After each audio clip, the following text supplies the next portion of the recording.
दोस्तों इस वीडियो में चर्चा करेंगे टीटीएमएल की, टाटा टेली महाराष्ट्र लिमिटेड की। ये वो स्टॉक है जो बहुत ही चर्चा में रहा, जो एक समय पे बिल्कुल गर्त में था, जिसके भाव कुछ भी नहीं थे, कुछ भी नहीं। एक टाइम पे शेयर 2 रुपए के आसपास में ट्रेड करता था और 290 रुपए तक का इसने हाई बना दिया था।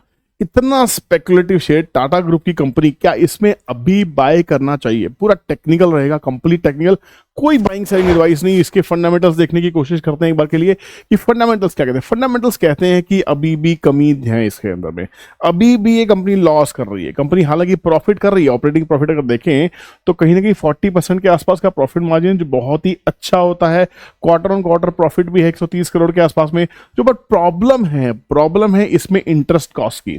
400 करोड़ के आसपास का हर क्वार्टर में ये कंपनी, मतलब साल में 1600 करोड़ के आसपास का कर्जा दे देती है इंटरेस्ट के मामले में, इंटरेस्ट चुकाने के मामले में, और उसकी वजह से कंपनी लगातार लॉस में आती जा रही है। अब सबसे बड़ी प्रॉब्लम क्या आ रही है कि कंपनी का जो साइज है कंपनी का 19,000 करोड़ के आसपास में, जो शायद भाव के बढ़ने की वजह से हो गया है। 2 रुपए की चीज अगर 300 रुपए हो गई थी तो मार्केट कैप बढ़ी, उसके बाद गिरा तो मार्केट कैप वापस गिरी, है ना।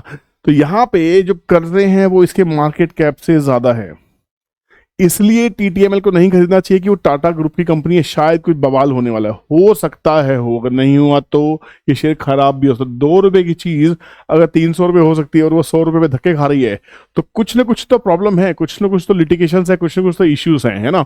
तो यहाँ पे ये बिल्कुल भी अच्छा पॉजिटिव साइन नहीं है, इसकी वजह से ही बिल्कुल रेड फ्लैग्स है।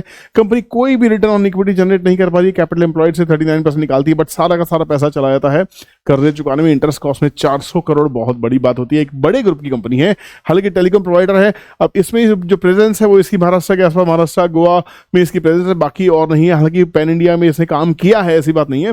एक नजर इन्वेस्टर पे डाल लेते हैं। इन्वेस्टर को देखे तो ये थोड़ा सा ठीक है, जो प्रमोटर अपनी इक्विटी को होल्ड कर रहा है, ये बेच नहीं रहा है, ये अच्छी बात है। इसने प्लेज नहीं किया हुआ, टाटा ग्रुप की कंपनी है। एफआई इसमें थोड़ा सा इंटरेस्ट लेते हुए दिखाई दे रहे हैं। पब्लिक के पास 23% के आसपास माल है, वो वहीं के वहीं खड़ा हुआ है। इंस्टीट्यूशंस, डोमेस्टिक इंस्टीट्यूशंस में नदारद है, वो उनकी कोई इंपॉर्टेंस नहीं दिखाई दे रही, उनको कोई इसमें इंटरेस्ट भी नहीं दिखाई दे रहा। तो यहाँ पे थोड़ा सा एफआईज आते दिखाई दे रहे हैं। तो ये एफआईज आते हुए कहीं दिखाई दे रहे हैं क्या, इसको देखने की कोशिश करते हैं। हालांकि ये बिल्कुल भी नहीं थे, बट कहीं ना कहीं एफआईज की प्रेजेंस इसमें दिखाई दे रही है। ये मानना है विशेषज्ञों का कि भारत में 5G हो, 7G हो, 10G हो, जितने भी जी आएंगे, सबको हमारी जो पब्लिक है वो सब कंज्यूम कर लेगी, और हमारे पास में उसका उपयोग बहुत ज्यादा है। तो कहीं ना कहीं अगर हम बात करते हैं जियो की, एयरटेल की, वोडाफोन की, तो टाटा एक 4th प्लेयर दिखाई देता है बाजार में, जो अभी भी जिंदा है कहीं ना कहीं। तो ये एक गेम तो बन सकता है आने वाले टाइम में, अगर इतनी बड़ी जनसंख्या को, अगर 150 करोड़ के हमारे लोगों को, हमारी इतनी बड़ी आबादी को अगर टेलीकॉम देना है, तो कहीं ना कहीं हर कंपनी का एक रोल प्ले होगा। प्रमोटर माल नहीं बेच रहा है, प्रमोटर इस कंपनी को बेच भी नहीं रहा है, तो कुछ तो बात है। चलिए, मैं बाइंग सेलिंग की एडवाइस नहीं दे रहा हूं, ये प्योरली आपका डिसीजन। दोस्तों आगे बढ़ने से पहले प्लीज वीडियो को लाइक कर दीजिए ताकि आप अंत में भूल जाएं। चैनल को सब्सक्राइब कर दीजिए, बेल नोटिफिकेशन को हिट कीजिए ताकि कोई भी नोटिफिकेशन आपसे मिस ना हो। आपका ये कदम मुझे मोटिवेट करेगा, मैं आपको मोटिवेट करने के लिए वीडियोस लेके आता रहूंगा। बात करते हैं कि चार्ट कैसा दिखा है। चार्ट के हिसाब से यहाँ पे एक चीज मुझे अच्छी दिखाई दे रही है। स्टॉक गिरने के बाद में, एक अच्छी खासी कंसोलिडेशन करने के बाद में, स्टॉक का थोड़ा सा ट्रेंड यहां चेंज होता दिखाई दे रहा है। एक अच्छी खासी 100 रुपए के आसपास में, 80 से 100 रुपए के बीच में एक कंसोलिडेशन इसकी दिखाई दे रही है। ये चार्ट, प्योरली चार्ट, अगर फंडामेंटल्स को अवॉइड कर दे, देखो कभी कभी क्या होता है, चार्ट आपको ये बता देता है कि कुछ इसमें गड़बड़ होने वाली है या कुछ अच्छा होने वाला है। तो यहाँ पे जो अच्छाई दिखाई दे रही है, वो अच्छाई मुझे दिखाई दे रही है इसके इन्वेस्टर्स, इसमें लगातार इन्वेस्टर आ रहे हैं, भाव को मेंटेन किया जा रहा है, और सबसे अच्छी चीज, जो मेरा फेवरेट सेटअप है 5813 का, वो यहां पे ब्रेकआउट करता हुआ दिखाई दे रहा है। तो मोटा मोटा 80 से लेके 100 रुपए के बीच की जो कंसोलिडेशन है, मुझे ये पूरी होती दिखाई दे रही है। प्राइस अब 5 EMA और 8 EMA का एक सपोर्ट भी लेता हुआ दिखाई दे रहा है। 13 EMA को पहले वो टेस्ट कर चुका है, एक बुलिश ब्रेकआउट दिख रहा है, और साथ में वॉल्यूम्स फ्लो कर रहे हैं। तो यहां पे पूरे चांसेस है कि स्टॉक में आने वाले टाइम पे टेक्निकली ब्रेकआउट हो जाए। मैं गलत हो सकता हूं, अगर टेक्निकल ब्रेकआउट होता है तो इसको एक हर्डल मिलने वाला है 107 रुपीज के आसपास में। ये इसको ब्रेकआउट करता है तो सीधा सीधा 142, 170, 199 रुपए, ये दोबारा रैली स्टार्ट हो सकती है। अब स्टॉप लॉस करेगा, स्टॉप लॉस देगा इस रेंज का बॉटम, मतलब 80 रुपए के नीचे, तो इसको देखना ही नहीं है।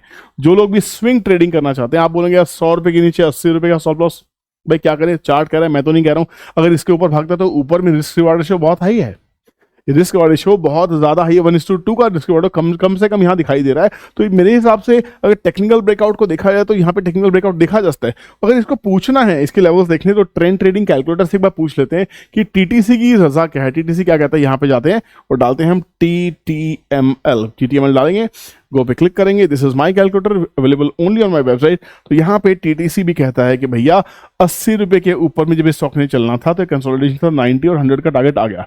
अब प्राइस चला है 98, मतलब ये ब्रेकआउट अगर हुआ इसके ऊपर में 110, 120, 130 की टीटीसी से भी कंफर्मेशन आ रही है। स्टॉप लॉस क्या बन जाता है, 98 रुपीज चल रहा है तो 90 बिकम्स योर स्टॉप लॉस। 90 से 80 के बीच में ये कंसोलिडेशन हो चुकी है काफी हद तक, तो यहाँ पे 80 नहीं 90 थोड़ा अच्छा डिसेंट स्टॉप लॉस है, 8 पॉइंट का स्टॉप लॉस है और ऊपर में 100 के ऊपर में ब्रेकआउट अच्छा दिखाई दे रहा है। तो टेक्निकली अगर देखें इस स्टॉक में थोड़ा सा दम दिखाई दे रहा है, कुछ बायर्स आ रहे हैं, ये लोग इंस्टीट्यूशन से एफआईज हो सकते हैं, बड़े बड़े इंस्टीट्यूशन हो सकते हैं, इनके पास खबर आपसे और मुझसे कुछ ज्यादा होती है। तो अगर आप इन्वेस्टमेंट करना चाहते हैं, आप चाहते हैं कोई ऐसा ब्रेकआउट स्टॉक जो बिल्कुल बॉटम पे हो, देखिए ये बॉटम पे स्टॉक है, तो 300 रुपए से गिरते गिरते स्टॉक 100 रुपए, करेक्शन जबरदस्त हो चुकी है।